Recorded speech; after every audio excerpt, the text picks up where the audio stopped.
Good afternoon, good morning, good evening, wherever you have a very worldwide audience today. I appreciate you taking some time out of your busy schedules to spend some time with us today. I'm John Kleist. I'm with Excalibur Data Systems here in Pittsburgh, Pennsylvania. I have with us Jenny Hepler from ComAround, the Knowledge Management and Knowledge-Centered Service Experts. And our featured presenter today is L Mohr, international keynote speaker, ITIL expert, and all-around rock star. Julie's going to be talking to us about living in the disruption economy, why our customers are screaming and we're still not listening. With that, Julie, I'm going to give you presenter rights here, and you can take us away. Well, hello, everyone, and welcome to today's webinar. I don't know about you, but as a customer of service providers, I know that over my time and history with those service providers, I have often been the recipient of bad service or not getting the callbacks that I needed and not getting the level of service that I expected.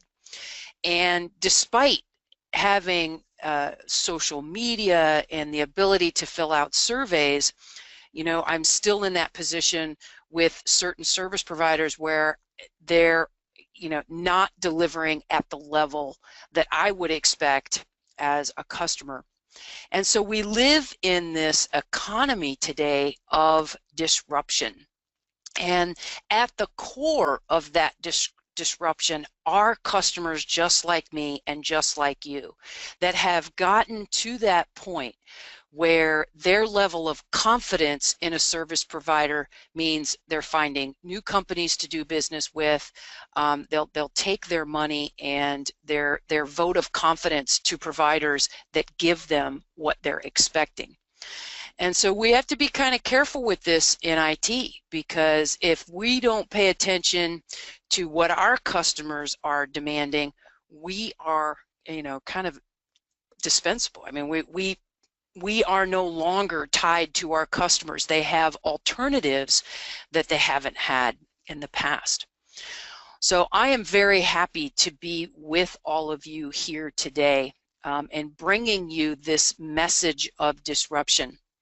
If you want to know any more about my background, please do go out to LinkedIn. You can find out all the particulars there. I don't have to spend our valuable time today talking about my background.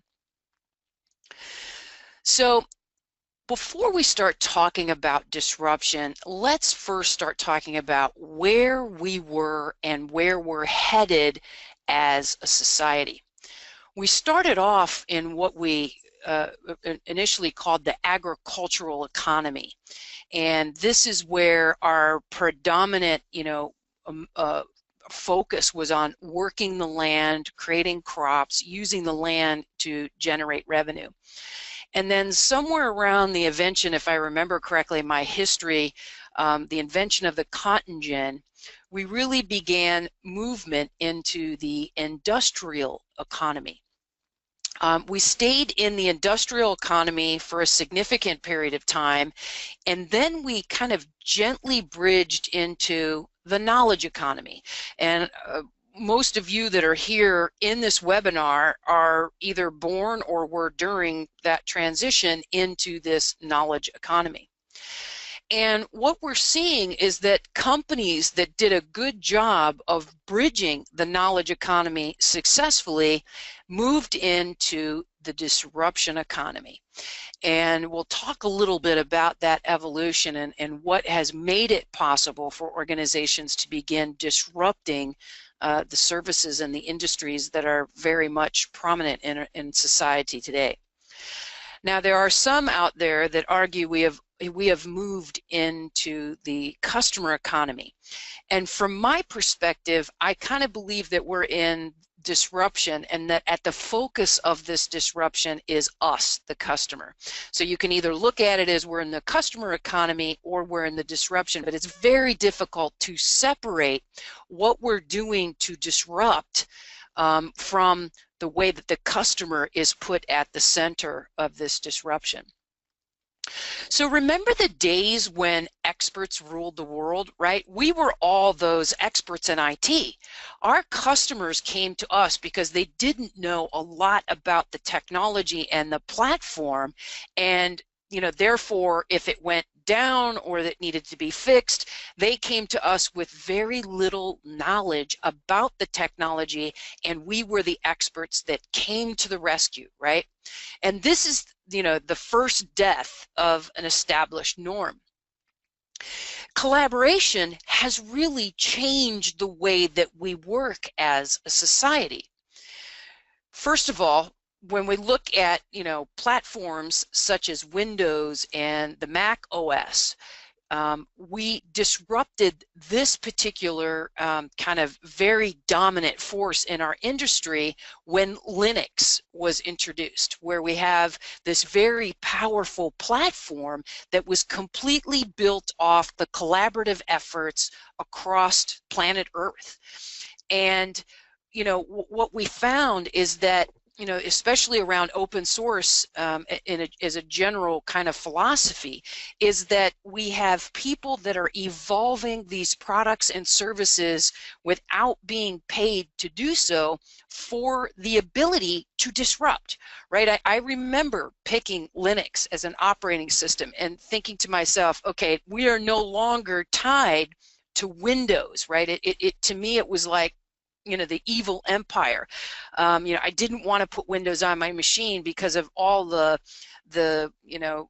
features and functionality that went with it, and all the potential security breaches and everything else. So Linux was that way to kind of to say, I'm going to be different. I'm going to use this different operating system that it's incredibly powerful, but I'm not turning money and stuff over to this very large entity, Microsoft. We also saw how knowledge was disrupted. I mean, I still own a set of encyclopedias, and the only reason why they're still in my library is if the internet ever goes down. And this was a trusted source of knowledge in most people's households, right? Or if you went to the library, it was like if it was in the Encyclopedia Britannica, then it was accurate. And it really wasn't as accurate as we were led to believe. There were just as many mistakes in the encyclopedia sets as there were in Wikipedia. Now, Wikipedia represents this collaborative approach to knowledge, where we've kind of changed the dynamics of going to specific subject matter experts who were deemed to be the smartest people in the world to create these encyclopedia sets. And we said, you know what? That doesn't necessarily represent all knowledge, but if we open it up to a collaborative platform and we allow people to contribute what they know, but we also have continuous improvement, meaning, if you put something up there and someone else realizes that it's inaccurate, we have that ability to evolve that knowledge. But the power of knowledge from the many is going to be much better than the subject matter expert of a few who create these books. And as we've seen, I mean, no one's using Encyclopedia Britannica anymore. Now, along with this disruption, we have to develop the ability to analyze knowledge and know what's correct and what's inaccurate, right? We can't trust it. We know that the model inherently can have flawed knowledge, but it's up to us to use our knowledge and experience to validate whether or not what we're seeing on the internet is correct or not. But it's much more powerful, that as a knowledge source, than putting something down in books, because the second it's put in the book, it's no longer accurate. We're constantly changing, and even if it's a historical view, we once thought the world was flat, and we learned, that it's no longer flat. I mean, these are the kinds of things that we're constantly exploring and identifying new experiences and knowledge. So when we put it down in a book, it's going to be permanently set at a point in time and not necessarily as accurate as we look forward into future events. So when we look at the traditional knowledge management models, where we were authoring knowledge from a few to share with the many, we now see how popular and how effective knowledge-centered service is in disrupting those existing knowledge management processes. It requires us to think about knowledge in a completely new way. We don't want to do it the encyclopedia way. We want to focus on something that's much more real time, that as you interact with it, you have the ability to say, well, it might have been true yesterday, but what we've learned today makes it no longer relevant, and we have to update that knowledge. And this is the reason why organizations that have been pursuing using knowledge-centered support or knowledge-centered service have had such success in really fundamentally changing the way that their support organization works. So we're disrupting our preconceived ideas around what constitutes accurate knowledge. Now, we also have in this realm this idea of crowdfunding, and we're just beginning to disrupt the financial institutions when we start looking at new ways to fund and finance innovation. I mean, look how popular the show Shark Tank is, where you have these small businesses coming in and they're pitching their ideas, and these venture capitalists are fighting over them. We're seeing funding and visibility into funding in completely new ways. We had recent hurricanes that hit, and immediately social media driving the successful fundraising in order to infuse cash into these communities. And this is an incredibly powerful thing that's not only impacting knowledge, but it's also now impacting our belief system around financial management. And when we look at all of these things that begin disrupting, you are really at the center of that disruption. Look at how popular blogging is today. I remember when we first started getting into blogging and people were encouraging me, hey, why don't you set up a WordPress site? I'm like, no, I'm not going to do that. I was still so kind of anchored in the traditional publishing methods, which was I come up with an idea, I give it to the editors shoot it down, or they accept it, think it's a good idea. And so to me, that peer-to-peer was really validation that my ideas were correct. And I was rooted in that. But then as people started blogging and we see this massive ability for people to communicate ideas to a broader audience, we are in the position now of evaluating the reality or the legitimacy of the information that we read in these blogs. But this has just absolutely exploded over the internet, the amount of blogs and sites that allow peer-to-peer sharing of knowledge. And don't even get me started around what social media has done to us as a society. And then if you think about another very significant change, which was around when we made the switch from broadcast news to reality TV. This was putting us at the center. It was no longer entertaining anymore for us to see what the writers came up with on a show that was put on network TV. We wanted to see real people's lives, unscripted, completely raw. And at the center of all of this is us. We're the ones making the choices to share knowledge in an open forum, to use social media to connect on a global scale, and to watch and change the kind of the dynamics of broadcast TV. Now, there are real clear winners in this knowledge economy, and what they did was they had a primary focus on knowledge first and profits second. And that's a really important thing to think about. We signed up for these services. We went without any hesitation. We put all of our personal information on Facebook. We, put our email on Google, and, we began shopping for books on this massive online retailer. And what we didn't realize in doing all of this was that we were freely giving away all of our knowledge about who we are, what we buy, the patterns in which we buy things. And these 4 companies absolutely leveraged that knowledge to then build products and services that completely disrupted the way that we do business today. And when you look at this, their world dominance is very clear. I mean, that I got this, by the way, from a presentation shared by a friend of mine in LinkedIn. It's called GAFA Economics. I highly recommend that you look at the entire presentation. But this slide in particular was very relevant in this discussion around disruption. Those four companies, their revenue, 316 billion. That's, you know, equivalent to an entire country of Denmark. And then if you look at their growth, 12%.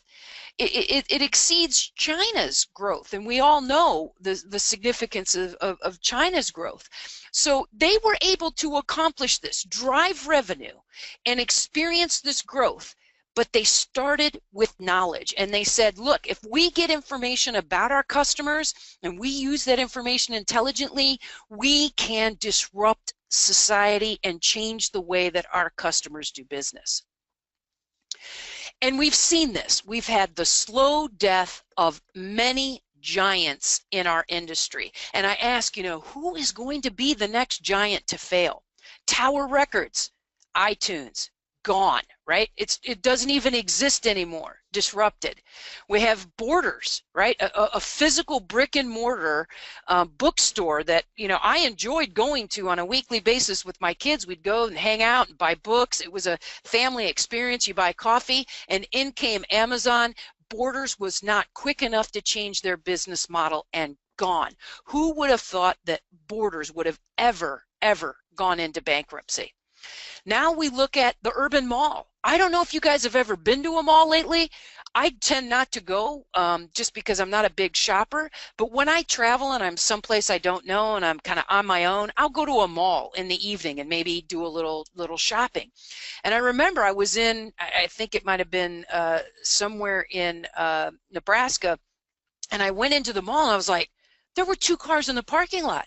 And I thought, is it open?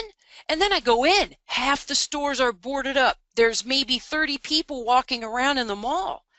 Amazon has done this. They have absolutely disrupted the way that we buy our services or our products, our clothing. We don't go to the mall anymore.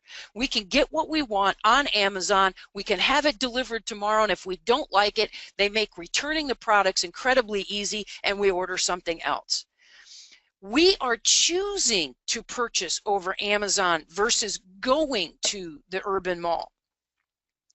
Then we have Blockbuster, right? I don't know about you, but when I went to Blockbuster, it was one of the most painful experiences ever. First of all, if there was a new movie coming out, the likelihood of it being there and me getting a copy of it was not very likely, right? So if I couldn't get it that weekend, you know, my kids were like, "Oh, we want to watch this movie. Come on, Mom, get it." You know, and I couldn't deliver on that. Then if I look at the customer service side of this, which most of the stores that I went into, we had teenagers behind the counter. Their customer service skills, not always, but I can generalize here because of my sample size, say that they weren't exactly customer service friendly. And so the experience to me was incredibly, it was like, oh, I got to go to Blockbuster. And then what did they do that completely was so incredibly painful to all of us? If you didn't get your movie back on time, they began charging you and hammering you with these fees. And so in comes Netflix and the red box, right? You could keep things as long as you want. Remember when Netflix started off sending CDs? They gave you an easy, you know, envelope that you put it in to send it back. You could keep it as long as you wanted, no late fees. That completely disrupted the model that Blockbuster had pretty much monopolized. And we know, I mean, again, another company that is gone. Now, I include this in here because, you know, I was an early adopter of AOL, but, you know, and there were a lot of really good things about AOL. But one of the things that kind of was slow to change in AOL was, you know, the user experience. I don't know about you, but the interface was very difficult. Whenever you went to the home page, it was just cluttered with so much information. And it was about connecting with people, but it really didn't kind of gather that emotional connection. And now in comes Facebook. Completely changed the way that we interact. I mean, for the first time in my life, I was able to connect with people from, my high school that I graduated from in Puerto Rico. This was an amazingly powerful tool that we all gravitated to very quickly because it really did put the social in the online community. And again, AOL disrupted. Now, I don't know about you. How many of you have landline phone lines anymore, right? We had these pre-existing companies that pretty much monopolized the way that we did local phone calls and long distance phone calls. Now AT&T, by the way, this is just a graphic up here to represent, the whole industry as a whole. They've done a good job of changing their business model over time, bringing DirecTV into the picture, integrating into that the internet and being able to do voice over IP. These companies have morphed and they've done a good job. But if we look at mobile and voice over IP have completely disrupted our communication. And remember, when VoIP first came out, it really wasn't that reliable. Now it seems like it is one of the preferred methods of communication when you look at things like Skype and Google Hangouts. And I'm imagining that a lot of you are connecting via VoIP to this particular webinar, right? And so this is again another huge disruption to the giants of established way of doing businesses. Now, I would be remiss if I didn't also talk a little bit about the social climate that we live in right now from a disruption perspective. And I don't want to get into political conversations here, but I will say that I know a lot of people that are personal friends of mine that voted for the current president. I don't share their opinion, and I did not vote for the president. But when I get information back from, when I talk to these individuals, the underlying theme that I hear over and over again is, Julie, we just wanted something different. It didn't mean that they 100% bought into the presidential platform and who that individual was. They were voting for disruption, and that's exactly what they got.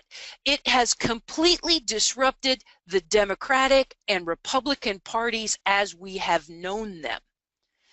And it doesn't take, this isn't just a US thing, right? The whole European Union was an established norm. You bought into it, you changed your monetary system, and then all of a sudden the people and it may not be a majority anymore, but people went and they voted and said, no, we want to leave.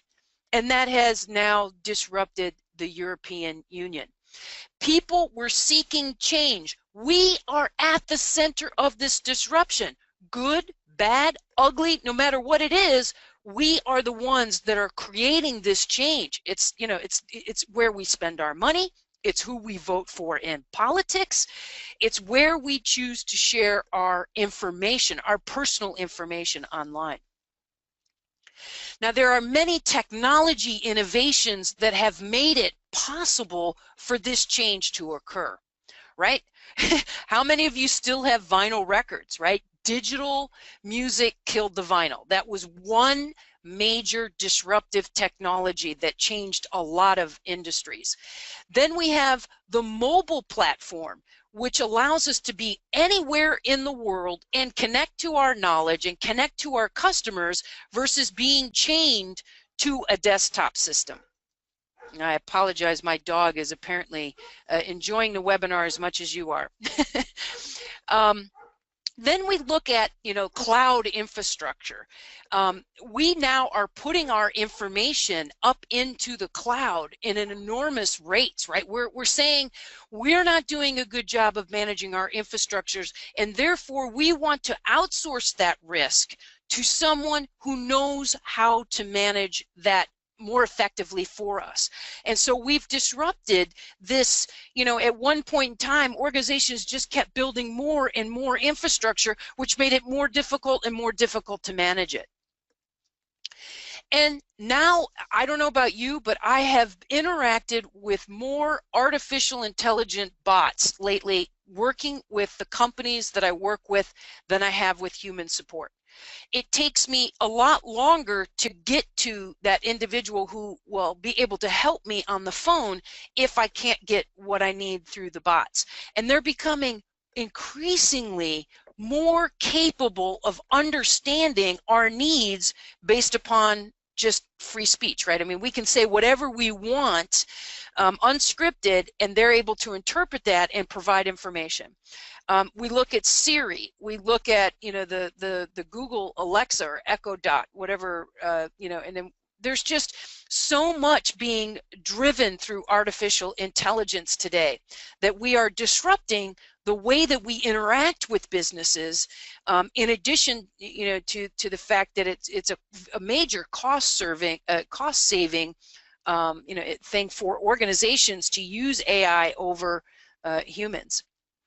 Now, some other things that we see are robotics. Now, robotics are really replacing the experienced trade workers, right? We figure out how to build a car, and instead of having humans do it now, we're able to replace that with robots.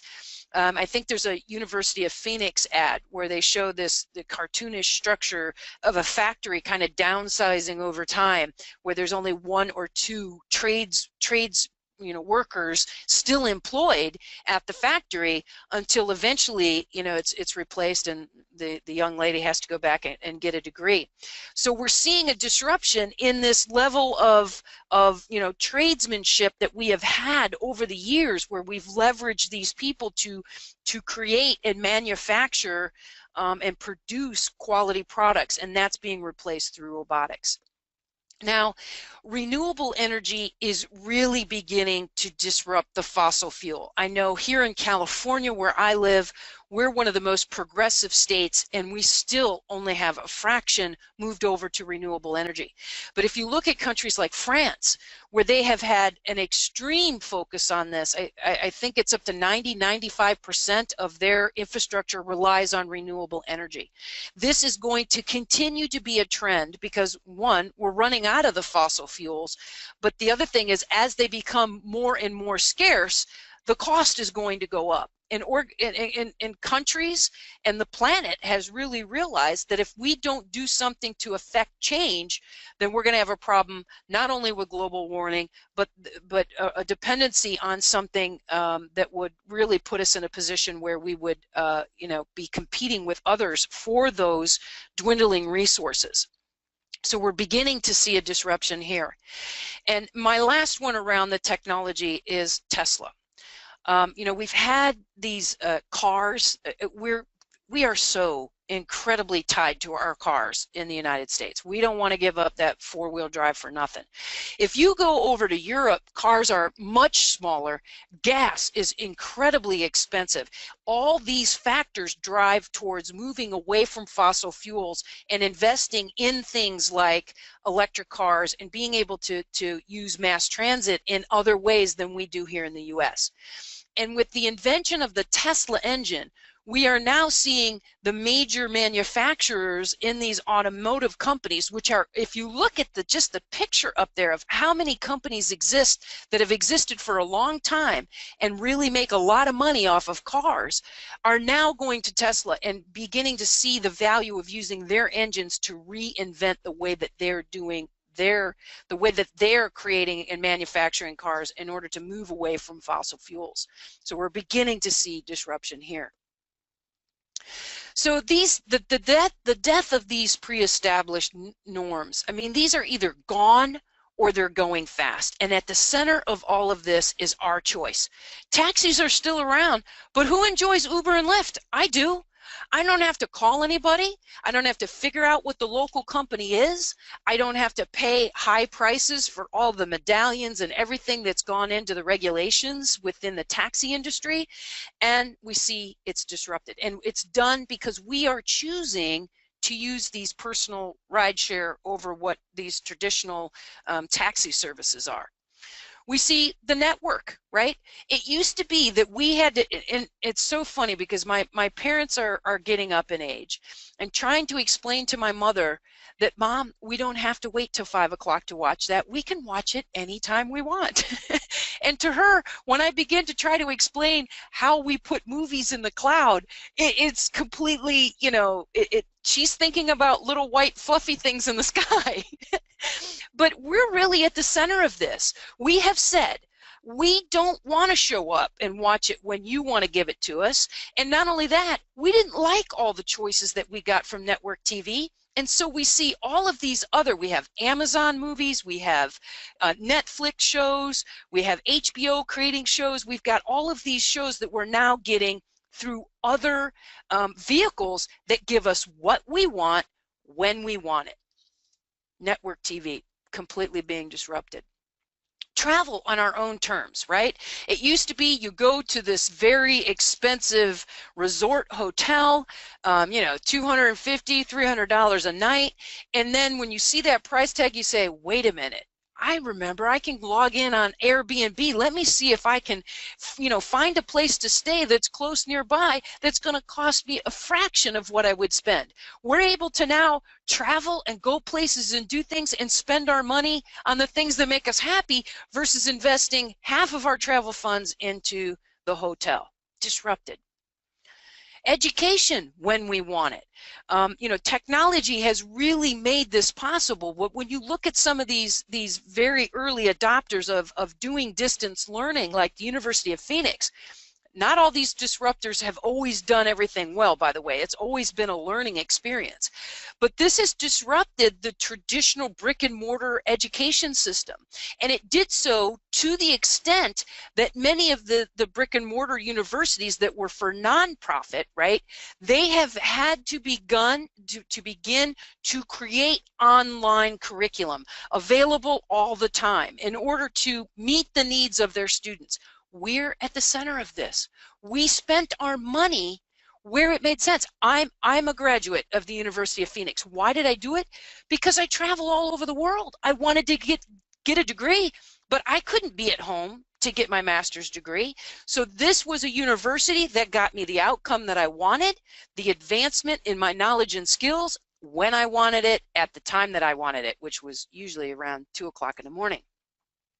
We're also no longer reading newspapers, right? Newspapers, if you still have a local newspaper, are probably 1/3, maybe 1/5 the size that they used to be. USA Today kind of was one of the first, the national newspaper that said, look, we're just going to give you, a synopsis of what's happening in the U.S. and global. And then, of course, now we have all of the news outlets that are online. And there's still, my local paper here in Davis, they provide the local newspaper online, but at a fee. And if I have the internet, why would I ever pay for that? Because traditionally, whatever's on that newspaper, I can find somewhere else. So, the model in which these newspapers have tried to continue to generate revenue, instead of basing it on, SADs, sales of advertisements and things like that, they're trying to do subscription services with a relative limited amount of success with that. So we're still seeing a tremendous amount of disruption in the way that we get our news.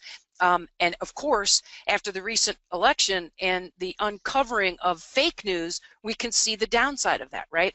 Remember, we're at the core of this disruption, but we also have to develop the ability to understand what's real and what's not real as we move into more cloud-based and global accessibility to knowledge. And there's lots of little mini disruptors out there, like Urban Eats, going and picking up food from your local places and delivering it. We have services like Blue Apron that have said, look, get rid of the spoilage of food in your refrigerator. We'll send you everything that you absolutely need in the size and the portion that you need, and you can make dinner tonight. We have Ally. Absolutely no brick and mortar related to this bank. My son banks there. We have e-insurance, right? The ability to go online and comparatively select the appropriate level of insurance. Again, an online service that reduces friction. I think that's the main thing that I see with e-insurance, is that it reduces the friction. You're not working with an agent, you're not, it's meant to be you interfacing with the company, customer to business, and getting what you need, exactly what you need, the way that you want it. And now we have these services. I've seen all kinds of these for personalizing your clothing. There's a men's shirt one where you put the camera in front of you and it will take a picture and judge the size that you need and tailor a custom shirt to your needs. We have things like Stitch Fit that, you know, are saying, you know what, we know you don't have time to shop. You tell us what you like, you tell us your sizes, and every month we'll send you a few key items to add to your wardrobe. At the center of all of this is us. These companies are saying to us, we know you hate shopping. We know you don't like buying insurance. We know, you know, banking has been, you know, laborious in the past. They're reducing friction. They're giving us services the way that we want them. So this is given dawn to this era of personalization. You know, you used to buy these bloated apps, and I have a ton of them that are still on my computer because there's certain, you know, functionality like the Adobe suite that I need for designing layout and stuff like that I'm not going to get at the level of detail that I need, you know, to do that work from an app. But what do we have on our mobile devices? A custom set of apps that we uniquely want to use that meet all of our needs across our life, not just work, but our social life, and as well, you know, if you're do-it-yourselfer, you can get a painting app that allows you to track the paint colors in your house and in what rooms. I mean, the ability for us to customize what we have for functionality on our devices has really disrupted the software industry. My news versus their news, right? It used to be, you know, at 6 o'clock, the family sat down and they watched a broadcast channel of news. Now, I don't have to watch what you think is news. I can choose the channel that I prefer, right? So I don't have to watch Fox. I can watch MSNBC. And I can get the news that only I want to hear with the spin that I like versus the non-biased, you know, general view that you know, and people that want the opposite may choose a different channel. I personally, you know, I watch ESPN 24 hours a day. That's the news that I want personalized for me. You know, and it's not just the channel that you're choosing. We're choosing what we want to watch and how we want to watch it by using things like the ITV and Hulu and Netflix and Amazon movies. We're not going to those traditional channels anymore. So what if we look at the dynamics of this, what we see is that customers want it now, they want it free, and they want it fast. And if you can meet those three things and get your customers to buy those services and you begin capturing information, then you're going to be able to understand how to personalize it in a way that you anchor those customers with you and they want to do business with you moving forward. Now, in that big, you know, view, we have to, one, make sure that their data is secure.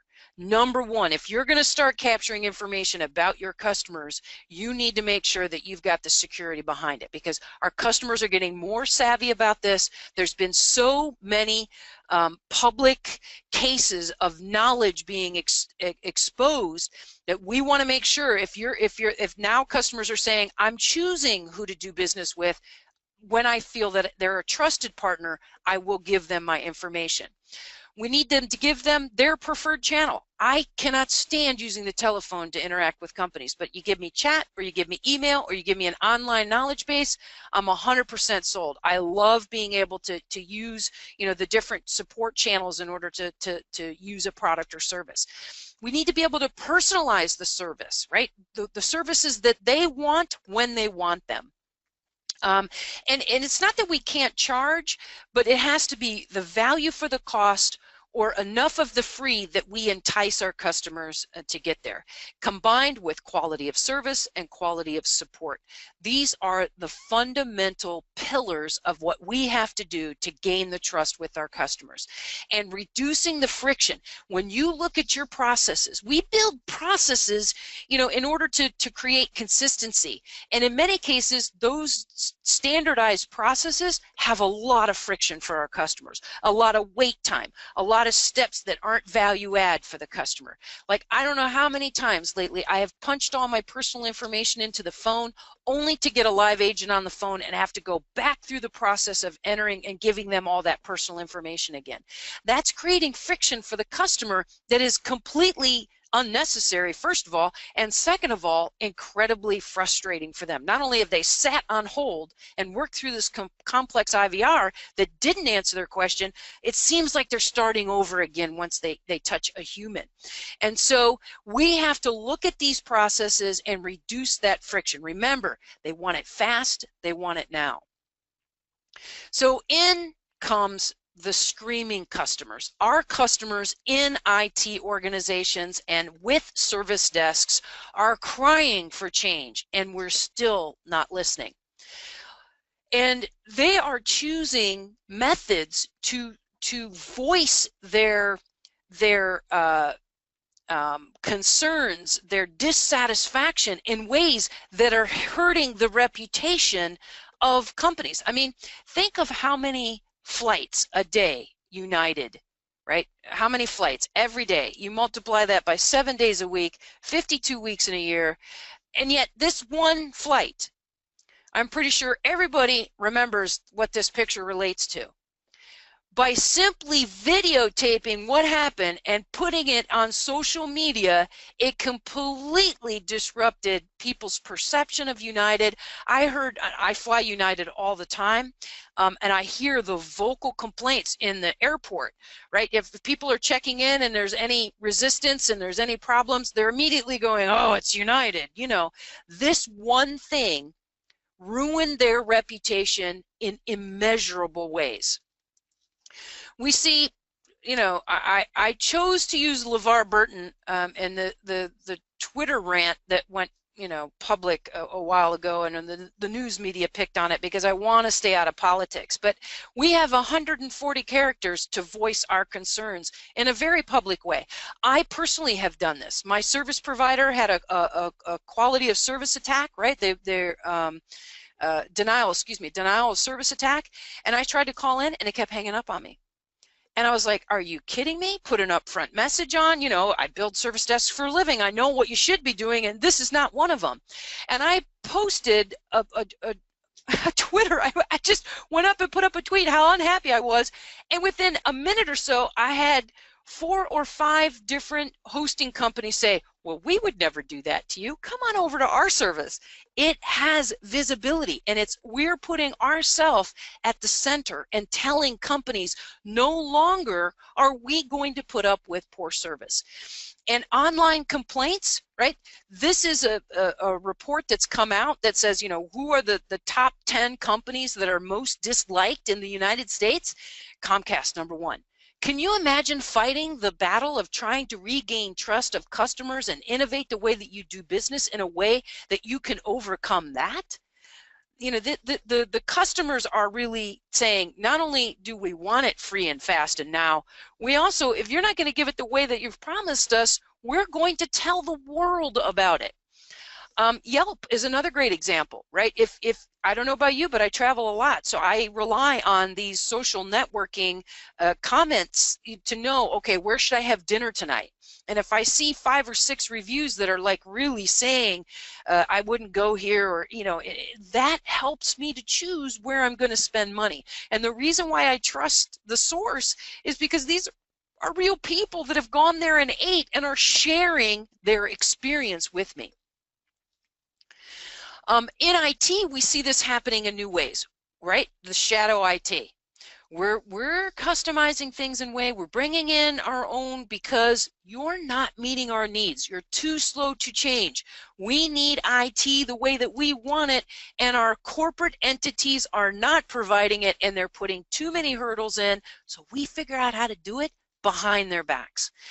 We have the bring your own device trend where, you know, okay, so the corporate entity has said, fine, we're not customizing things and doing them the way you want to. Use your own device, bring it into the work environment. And we know the complexities of trying to manage security related to bring your own device. But this is a way to, please our customers in allowing them to have a more personalized experience when it comes to their personal computing devices. But we're on social media. We have Gmail accounts. We're using Google to find our support answers. Our customers have brought their own platform. They're no longer using our self-service site because they don't get the answers that they need. Right? They're either not there or they're not there in a timely manner. They don't want to call because it takes too long to get through on the phone. So they'll just simply type in their question into Google and they'll pick the answer that they choose out of the list. They have brought their own platform for getting information on how to do their jobs. So what are the signs that we're really headed for disruption? And if we don't pay attention, we're going to be run off the road. We're still trying to figure out how to improve the level of service that we're doing today over the channels that we provide, right? Customers call the service desk, they get different answers depending on who they speak to. If you have customers that say, I want to talk to Bill or I want to talk to Sally, those are people that have learned that if they talk to anybody else other than that person, that the experience is going to have a lot of friction, it's going to take them longer than they really had, and so they ask for a specific person. This is an indication that across the board we're not providing the level of service that they're expecting. We still are relying on old technology that is old, slow, and it has a bunch of bloated platforms on them. I still sit every day when I have to turn my computer on and I have to wait for the desktop to figure out how to load everything and get ready to do work. My iPad, I'm immediately working. Right? Touch here, touch there, I'm more effective and more powerful that much more quickly. We are relying on old technology and it's too slow to meet the needs of our customers. And we have said the only way to manage the complexity is to lock the systems down and reduce the amount of personalization that we provide to our customers. Okay, here's your computer, you can't do anything with it, and here's the image that we've decided that you need. That lack of personalization is part of what's disrupting the support. One, it helps us to manage it, but on the flip side, it's not meeting the needs of our customers, and unfortunately, it's putting us in this prime position of disruption. Then we can't manage the end-to-end service in a way that meets the business's expectations. We're focused on availability of components, but not truly understanding end-to-end service availability. And when systems go down, for the same reasons over and over again, and we haven't even developed a problem management process yet. I mean, what are we, we are putting ourselves in a position where our customers are going to disrupt the way that we do things internally in IT, because we can't keep having these services fail. And when they do fail, they're failing at a time that is causing critical business processing delays. And this means we're going to have angry internal employees, which is going to lend itself to angry external customers. And I also think, even though we've had service level management forever, we're still not doing a good job of managing customer expectations, right? Customers have a choice of where they do business with. The gap continues to grow between what they want and what our service providers are able to provide. The picture says it all. We're expecting Santa, right? You can deliver anything, anywhere, anytime, all in one night. Their expectations are high, and the gap between what we can deliver internally and what they expect is growing.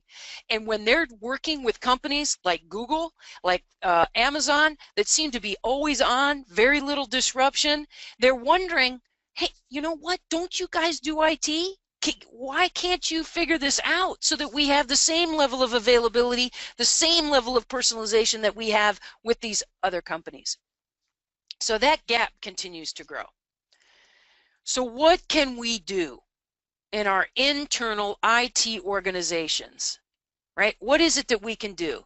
If you want to be the brave and the bold, this disruption economy is a tremendous opportunity to all of you. We have to let go of our pre-established ideas of what creates a support structure, right? The funnel approach will take 80% off of the number and will only escalate 20%. These are established norms that have been around forever that create a tremendous amount of friction for our customers and are only serving our ability to manage versus really serving our customers. This is an opportunity for us to begin rethinking the way that we do things. Instead of just slight tweaking things, let's disrupt. Let's figure out what we can do and do things innovatively. So I put this quote up here because I think this is really important as you begin thinking about how to disrupt our industry. We look at open innovation. This is the use of purposive inflows and outflows of knowledge. At the core of all of this is knowledge. And we need to know that we have a lot of systems that have been collecting data for a very long amount of time. We do have information to help drive our disruption. And if that information is not trusted in your organization, the first place you have to start is getting knowledge that is trusted in order to understand how to innovate. So the knowledge to accelerate internal innovation and expand markets for external use of innovation, respectively. We're not going to get there unless we focus on knowledge and quality knowledge to support those decisions. So this means if you don't already have a strategic focus on knowledge, not just at the service desk, but across all of IT, that we need to be able to gather information that expands across all customer touch points, across all services, and unify that data in a way that we are able to support decision making that gives us the power to know what we need to do, where we need to go, and how to innovate to get there. We have to innovate our offerings in meaningful ways, not just providing an additional channel for our customer, right? But improving our customers' lives and the way that they work. These disruptions were not about providing chat on the web. They were about completely rethinking. We no longer go to the curb and call a taxi to come pick us up. I have a device that tracks my geographical location, and the car knows where to go and what I look like when I get there. That is a complete disruption of an established norm. We need to not think about how to incrementally increase the services that we provide. We have to focus on how to improve our customers' lives and improve the way that customers do their work. That's where the disruption occurs. Where are their pain points and how do we completely alleviate that friction? Remember, free, fast, now. We need not just the major innovations. A lot of times when we start talking about disrupting, we start thinking about completely ripping out our infrastructure and doing these massive amounts of changes. There are small ways to make a big difference very quickly, but it requires us to put ourselves in the mindset of our customer to know what those innovations need to be. Not thinking that, oh, if we just do this, it'll create greater value. What is it that will create value for our customers? We want to provide new services or old services in new ways. So one is a major innovation, another one is a small innovation that will really create change. Virtualization, our customers are no longer tied to those desktops. They're moving around, they're using devices all over the place. When you can virtualize the way that these services are being provided, we're able to create touch points that the customers prefer to use in order to use those products and services that meet their needs. So we need to be looking at ways in order to leverage the cloud more effectively, not only to reduce our infrastructure and manage risk, but to innovate the way that we're providing services, not just improve the operational efficiency of what we're doing today. So out with the old, in with the new. Look for cloud-hosted options to eliminate the need to own and maintain. That's expensive. Invest your funding in ways to reduce the friction for your customers to make their jobs better and more effective. Drive the creation of more information and data. If you don't have the data to drive this, then start measuring it. Figure out how to get that information. It's not just customer surveys. Customer surveys are an average number that tells us in general how we're meeting the needs of our customers. We need to understand the total customer experience. That means not just knowing how they felt about it at the end, but looking at every single step along the way. What went well? What didn't go well? How can we affect change and reduce friction across the process in order to create the outcome that we're looking for? We need to begin really listening to our customers. Remember, at the center of all of this disruption is you and me, right? We're at the core of this, where we spend our money, the choices of where we share our knowledge, the way that we interact is all personalized to meet our specific needs. We have to begin listening to our customers. That's not just external customers, it's our customers and internal IT, which is our employees. We have a lot of knowledge in the heads of our employees. We need to tap into that. Think about not just being a few, right? Don't just go tap on a couple shoulders of employees who are the most knowledgeable and the ones that have the greatest voice and say, how can we change? If we get a broader view of what our employees need across the board, we'll have a much better understanding of what we need to do to innovate to serve the needs of those employees. So we need to get much greater insight into the world of our customer.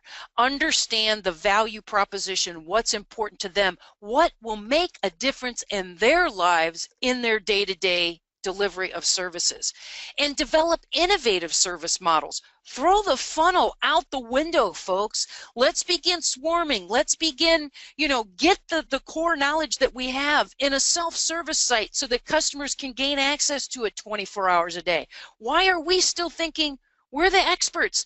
If you remember, that was the first death I talked about of an established norm. Our customers are more educated than ever. They're getting knowledge from Google to do what they need to do. And yet we're still struggling to figure out how to solve a frequently occurring issue in a common way across the 10 people answering the phone. Develop innovative models to deliver those services. Be prepared to bend the rules or throw them out completely. So we need to innovate, but also refine what we're doing well. Now, journey mapping is a great way to do this.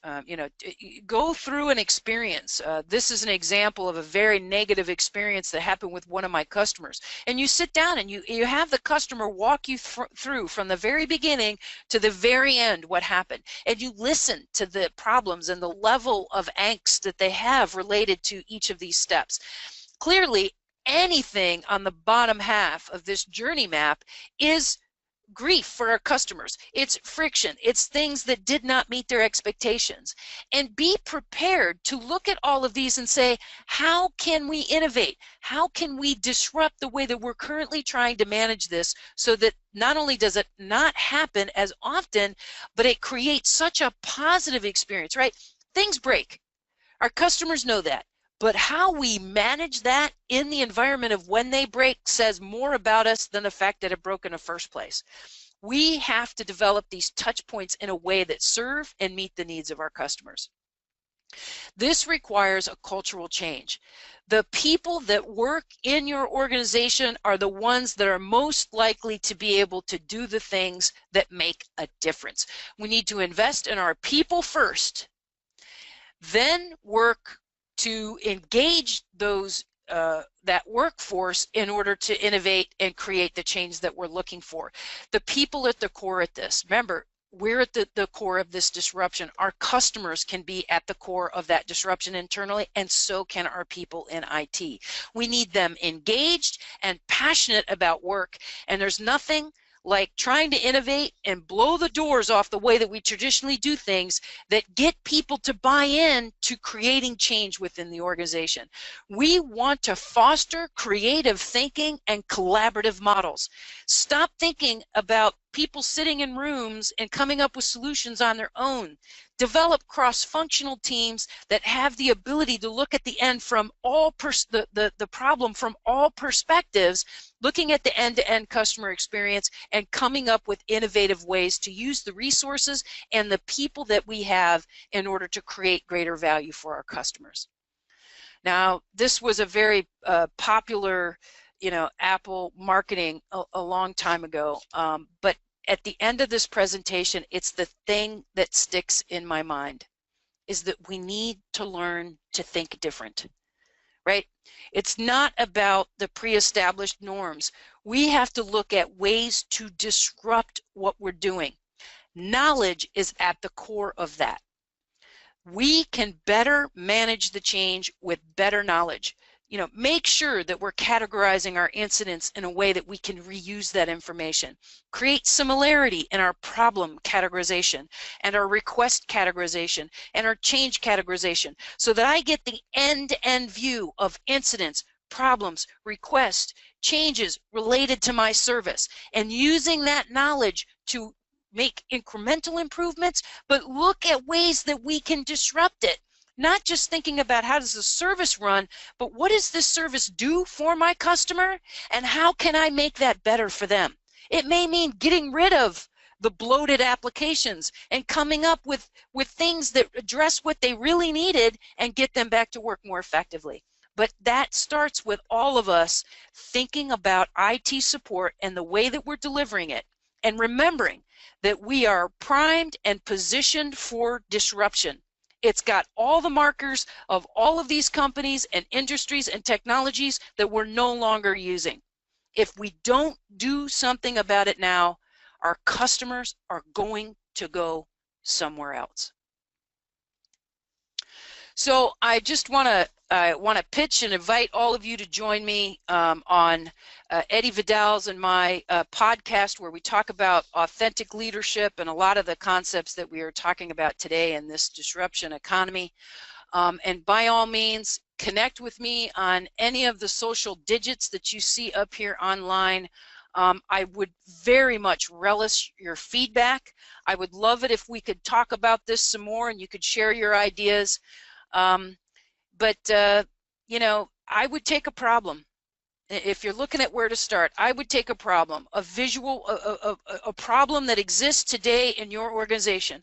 I would put together a cross-functional team with the intent and purpose to disrupt it. Let's figure out how to think different and really come up with a way that serves the needs of our customers. That's your door of opportunity.